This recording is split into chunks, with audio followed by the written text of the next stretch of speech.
Hey, you alright? Welcome to another video. If you haven't been here before, my name is Georgia Jo and this is my channel where I talk all things books. So I look a little bit different from the last videos. I have had my hair done. I only had it done today and I absolutely love it. I'm obsessed with it. I'm so glad I decided to go red. I have been red before, but I decided to go back to it and I love it. I've also had so much of it chopped off, but the length I'm getting used to, but I still love it. Anyway, not the purpose of today's video, just thought I'd address it.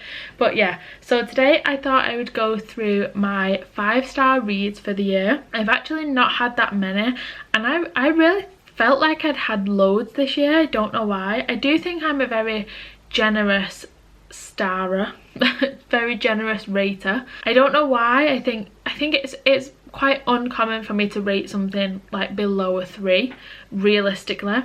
But obviously, according to this, I must rate 3 and 4s a lot, or like between 3s and 4.75s, because I only have 1, 2, 3, 4, 5, 6, 7. That's it. For the whole year, I've got 7 5-stars.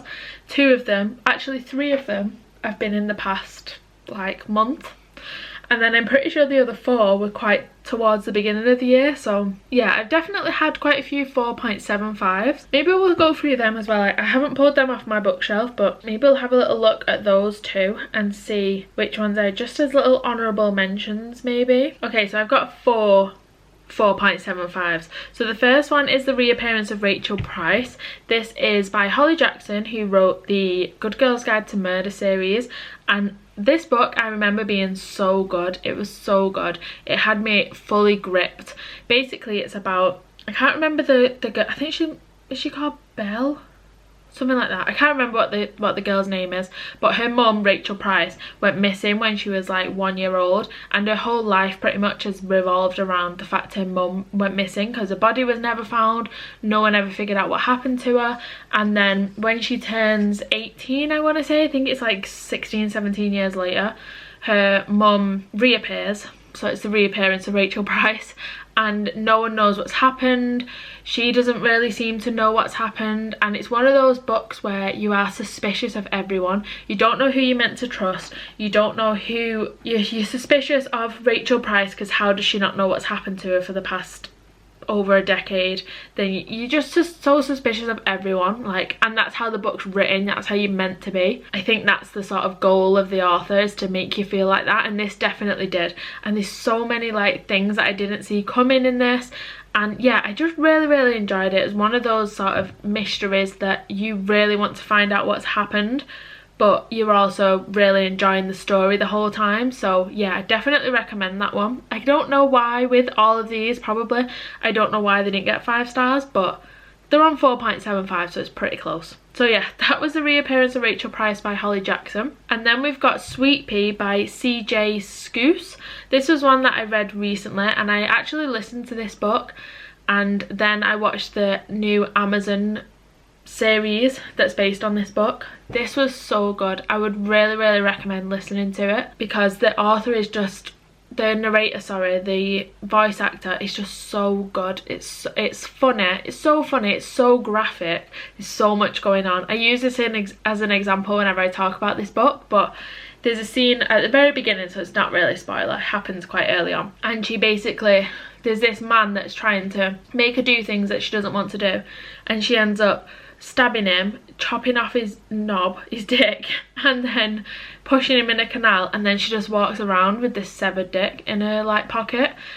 That's kind of how we're working with this book. They are the levels that we're working with, but it is so funny. The humour sort of makes the graphic nature of it not seem as bad, you know, because I'm just laughing the whole time.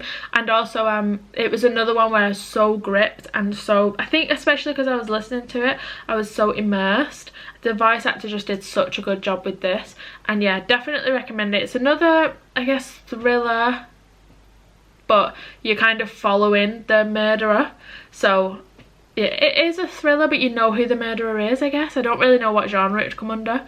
I'm not really sure, but it was really good anyway. So that was another one that got 4.75. And then we've also got Daydream by Hannah Grace. So this is the author of Icebreaker and Wildfire is the second one called. So these are just the quite spicy romances. I feel like in a lot of like shops and stuff they come under YA, but I feel like they're not YA. If I remember rightly, I feel like there's quite a bit of spice in them.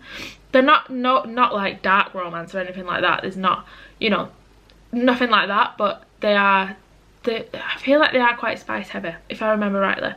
But this one, I think I really enjoyed this one because the male main lead, Henry, he's featured in the other book, so everyone was like excited to get his book that enjoyed the other two.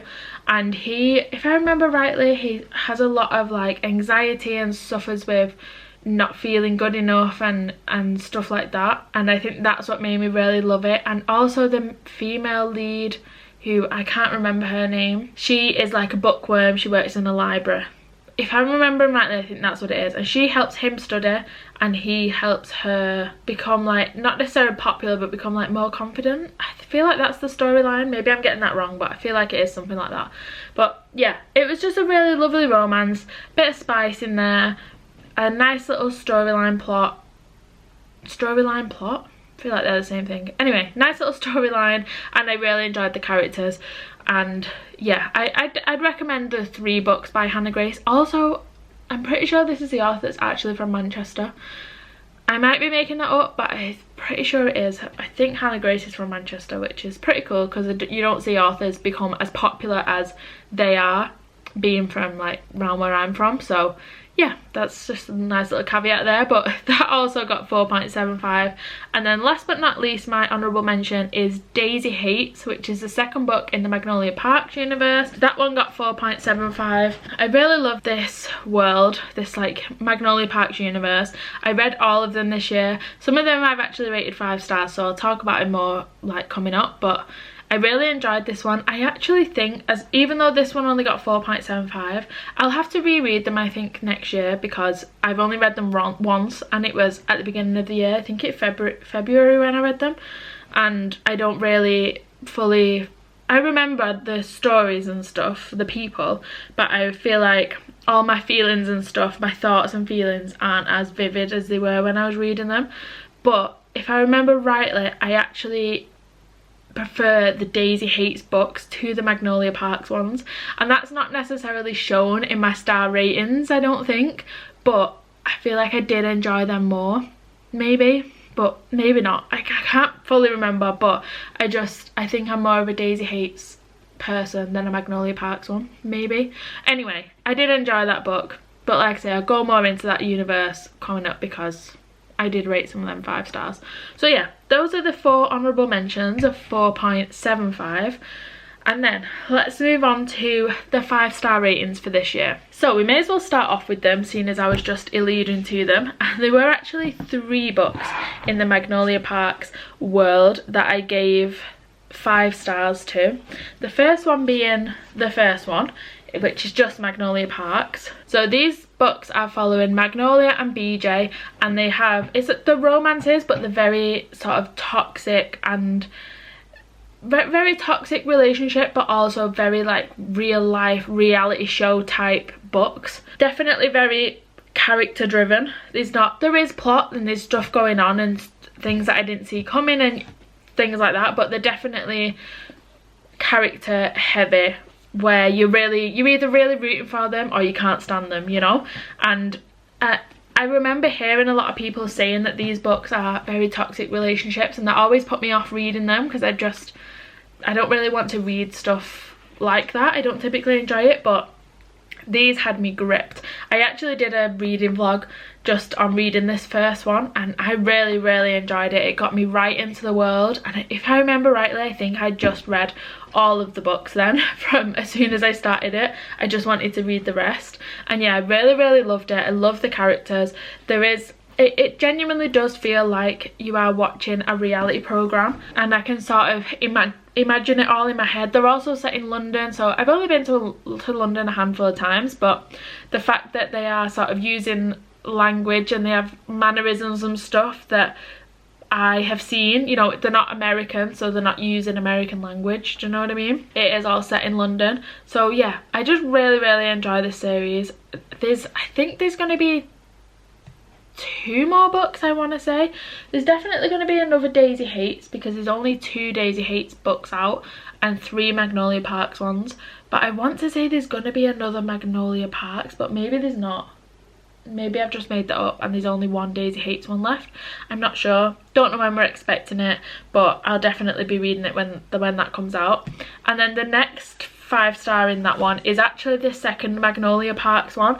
I didn't end up giving the third Magnolia Parks, which is Into the Dark. I didn't give that 5 stars. I actually don't know what I rated that one. Okay, so I rated the third one 4.25, so it's still quite high up. But yeah, I gave The Long Way Home, if I remember rightly, a lot of emotions, a lot of my emotions were involved in this book. I remember being really up and down with what was going on, and I don't want to say too much because I don't want to spoil anything, but I just remember really going through a lot with this book, but really enjoying it at the same time. And I think that's one of the main things when it comes to 5 stars for me. They are often how I felt whilst reading it. They're not necessarily, my star ratings aren't based on like the writing or, you know, if it's like a literary masterpiece. They're based on, has it made me feel something, you know?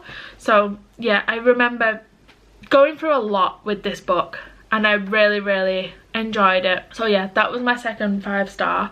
These aren't necessarily in order. I don't know which one I read first, but I read these towards the beginning of the year, so they were one of my first ones that I gave 5 stars. And then the third and final from the Magnolia Parks universe that I gave 5 stars to was The Great Undoing, Daisy Hates. Daisy Hates and The Great Undoing, I think it's called. This, I want to say, is the second one. Yeah, because I think the first one's just called Daisy Hates, and then you've got Daisy Hates and The Great Undoing. The characters in these books, so in Magnolia Parks you've got Magnolia Parks' point of view and BJ's point of view, and in these books you've got Daisy Hates' point of view, you've got her brother Julian, I want to say he's called, point of view, and then you've also got Christian. I said that with a question mark because yeah, Christian's point of view. So I loved the fact that you weren't just getting, you know, the main couple's point of view, you were also getting a third party's point of view, which was Daisy's brother.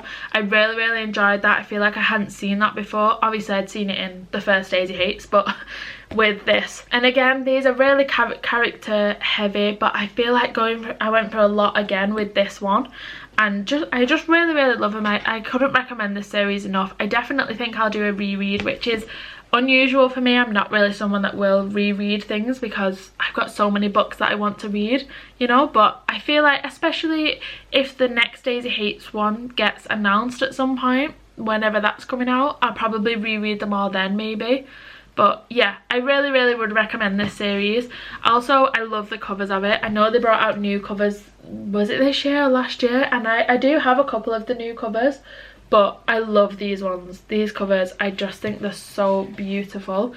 I know the Waterstones recently brought out like special edition ones of the 3 Magnolia Parks books, and I really had to try my best not to buy them because I thought I don't need them. I love these covers, so I don't need the like special edition ones. But yeah, I'd really recommend this series. I very much enjoyed it, and even the ones that didn't get 5 stars, one got 4.75, one got 4.25, so they're still high up there, you know. So yeah, that is the 3 from the Magnolia Parks universe. And then coming away from that a little bit, we have got 5 Survive by Holly Jackson. I think this was actually my first 5-star of the year. This one is a YA thriller, I want to say. So this again is the author who wrote Good Girl's Guide to Murder and wrote the reappearance of Rachel Price that I spoke about earlier. So this one is basically a group of friends. I want to say 6 friends. Yeah, 6 friends and 5 survive. 6 friends go on this like camping trip, but they get stuck in like a woods. They're all in like one big camper van and it gets stuck. I think it might have been like a broken pop tire or something like that. For some reason they get stuck in this like woods area, and then people start hunting them down. And obviously because it's called 5 Survive and it's 6 friends, 1 sniper it says, you know someone's gonna die at some point, but you don't know who it is. And it's one of those, again, like the reappearance of Rachel Price, where you don't know who you can trust, because there's so many different personalities with all the different characters. You don't know who you like, who you don't like, who's pissing you off, who's gonna die, at what point will the sniper get one of them, you know, like there's so much going on, so many questions, that I just felt like I was on the edge of my seat the whole time, like wanting to carry on reading it so that I could find out what was going to happen, you know, but also really enjoying it as well. The same kind of feelings as the reappearance of Rachel Price, which obviously because of by the same author. I honestly think Holly Jackson is one of my favourite authors. I'm pretty sure I've read all of her books now, and I really enjoy all of them. Obviously you've got A Good Girl's Guide to Murder, which was so popular. I didn't massively love the programme. I feel like I only watched a couple of episodes and ended up giving up on it, but the books I really enjoyed. And yeah, this one, it's a thriller, and it just, a YA thriller, and it just really, I was enjoying it so much. I really was. I'd recommend this one for sure. So yeah, that was 5 Survive by Holly Jackson. So this next one I read November. I finished it November 9th, so just over a month ago, and it is Lights Out by Nevessa Allen. So this book I actually listened to because it did its rounds on TikTok, and I heard a few audio little sections of it, and I was like, fine, I'm sold, I'll listen to it, you know, I'll listen to it. I did not want to do anything else but listen to this book. I enjoyed it so much. It's a stalker romance, but and a bit heavy, but that the male lead is so funny, especially the way the voice actor did it. Like the two voice actors for this were just perfectly casted.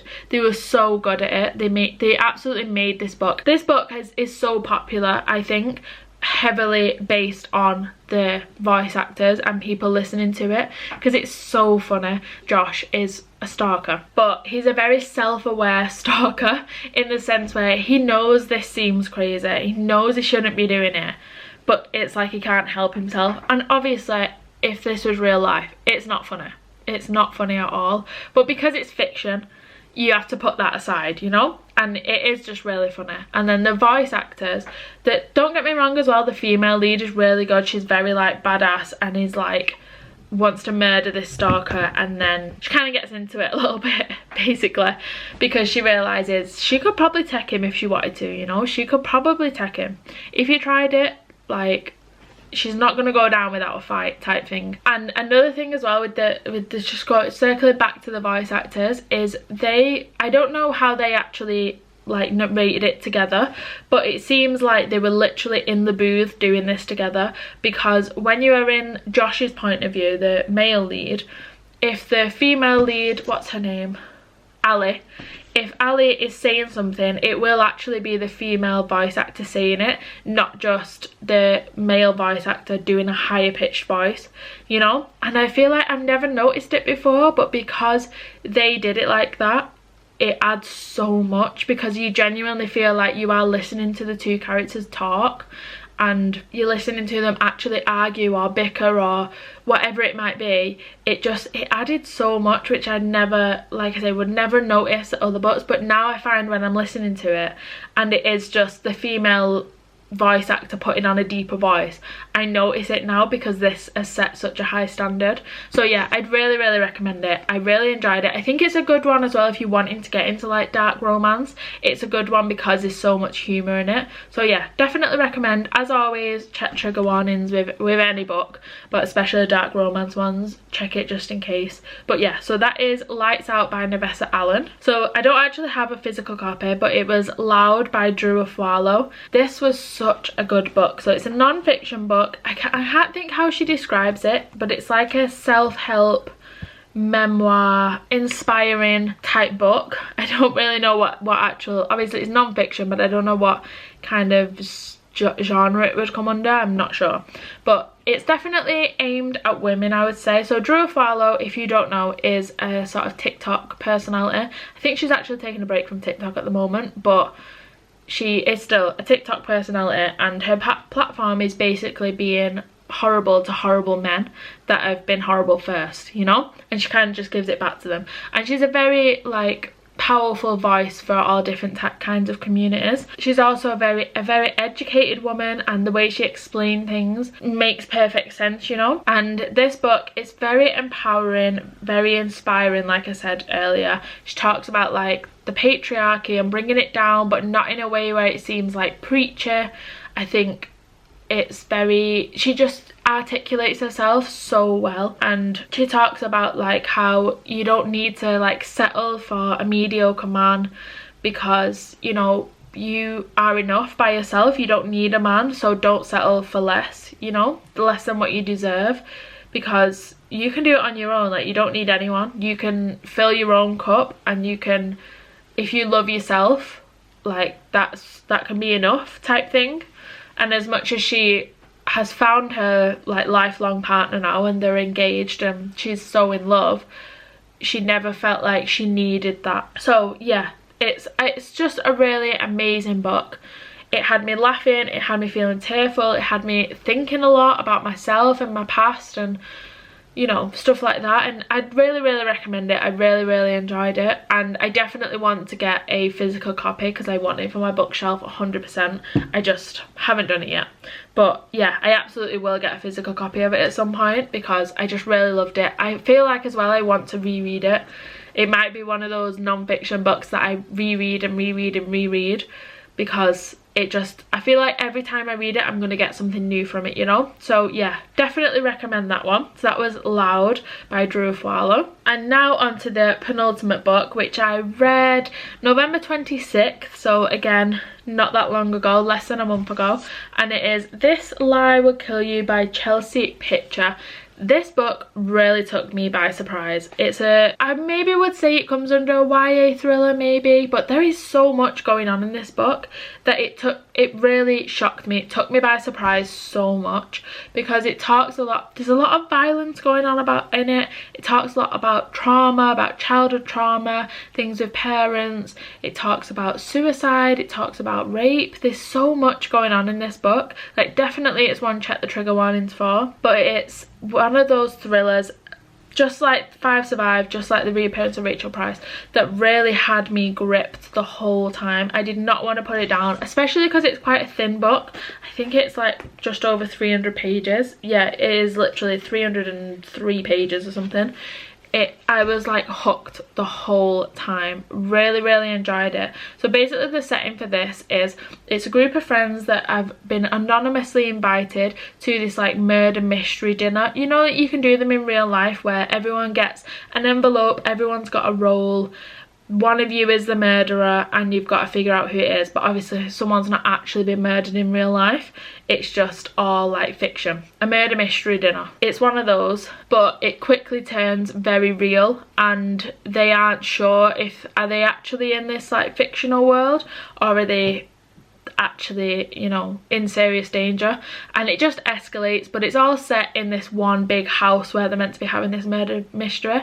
So it's just very like tense, on the edge of your seat, very immersive, and you just, because you're not learning about a world, you're not really learning about, you know, the surroundings or anything like, because it's all in this one house. I don't want to say it's character based. I never know how to word this. Not character based, but the fact that the different scenes don't change, as in the different like places that they are, it's all set in this house, that the characters are driving the story, you know, and their personalities, the background, stuff like that are driving the story, and it is so good.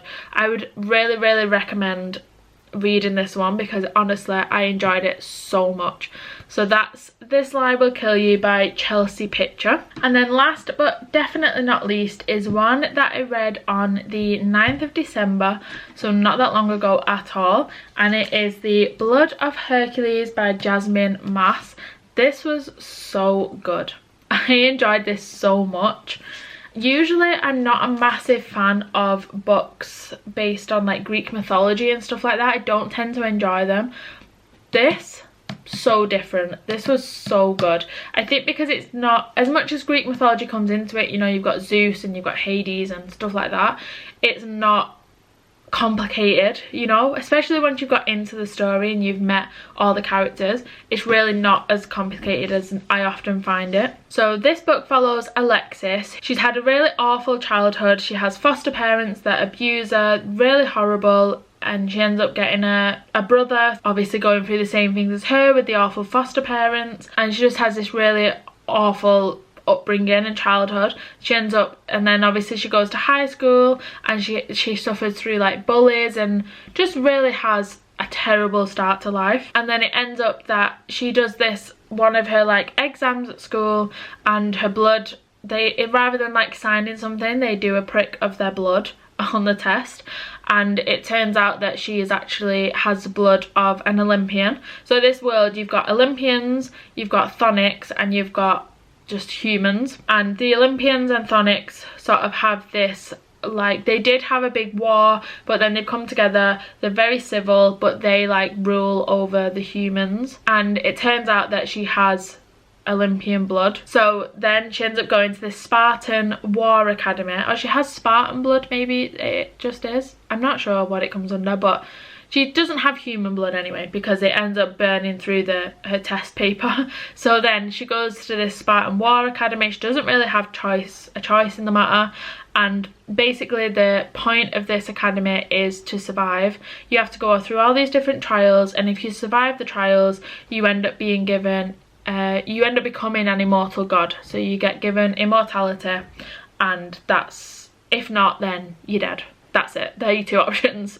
Survive, become immortal, or die. And don't, obviously, because you're dead. So yeah.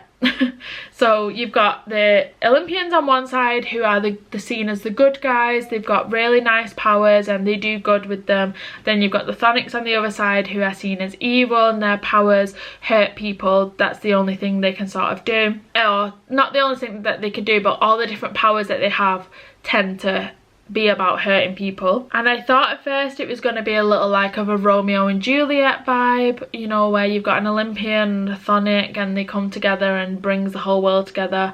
And then I thought it was maybe Alexis herself was going to be part Olympian, part Chthonic, and I had all these different theories going on, and I won't tell you what was right and what was wrong, but it was so good. It was so good. I think it's meant to be where you don't really know like what is actually going to happen. You don't know what the ending is. Obviously you don't want to know what the ending is going to be in a book, but it has you like guessing, you know, it alludes to different things the whole way through. I also really enjoyed the female lead Alexis in this, because it's set in first person, which I think always makes a difference. I would definitely rather read in first person than third any day. And with this one, because you are getting it in first person, obviously it's her, so you're getting her thoughts, her feelings, everything that she's going through. And a lot of the stuff that she says is very self-deprecating. She has very self-deprecating thoughts, and they are so funny. They add the sort of the comic relief when everyone's getting like murdered around her and there's all this horrible stuff going on. Her like the way that she talks about herself is really funny. And I know that probably doesn't sound very nice, because she's being really negative about herself and not believing she can do things, but it is really funny. And there's moments in it where she gets really delirious from having to do loads of exercise, and it is just, the humour in it is so good. It's definitely one of those books that kept my, it's the same with all of these 5-star reads, but it kept my attention the whole time. I didn't want to do anything but read it. I loved the characters, I loved the plot line, I loved the writing style. I felt like I was getting through it really quick because I was enjoying it so much. It had me like laughing, it had me gasping, it had me feeling a bit upset. Like I went through the emotions with this one, you know, through all the different emotions. And yeah, I just really enjoyed it. I can't believe I've got to wait till October next year to read the next one, but I can't wait for it. I'm so excited to read it. I'll definitely be continuing on the series, obviously, because I gave it 5 stars. But yeah, so that was the last one that I've given 5 stars this year, Blood of Hercules by Jasmine Mass. Obviously I don't know, I might read another 5-star reads by the end of the year. I highly doubt it, considering 3 of those, although 3 of those have been in the past month, I guess. But before that, it was like, I think Loud I read in maybe the summer, and then the others were all towards the beginning of the year, so very sporadic, my 5-star reads. But yeah, I don't know if I'm going to get any more before the year ends, but to date they are the only 5-star reads up to now. So yeah, in 2024 that is. But anyway, that is the end of today's video. I hope you did enjoy. If you did and you'd like to subscribe, I would really appreciate it. But other than that, I will see you in a bit.